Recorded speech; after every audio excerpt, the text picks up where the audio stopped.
మన వాతావరణ శాఖ ఇచ్చిన హెచ్చరికల నేపథ్యంలో మోంతా ప్రస్తుతం అది తీవ్ర వాయుగుండంగా మారింది. అది రేపటికి తుఫానుగా, ఎల్లుండికి అది తీవ్ర తుఫానుగా మచిలీపట్నం మరియు కళింగపట్నం మధ్యలో కాకినాడ వద్ద తీరం దాటుతుందనేసి వాళ్ళు సమాచారం ఇచ్చారు.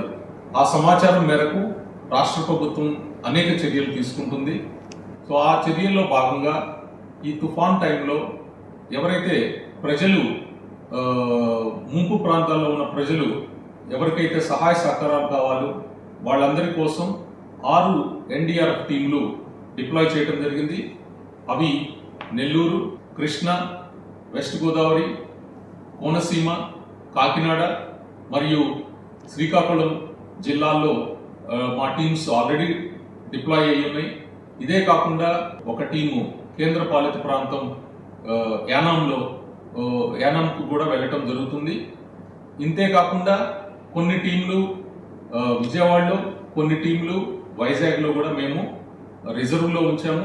ఇన్ కేసు ఏదన్నా అవసరమైనప్పుడు అవి ఇమ్మీడియట్గా మూవ్ అవుతాయి ఎక్కడైతే అవసరమో.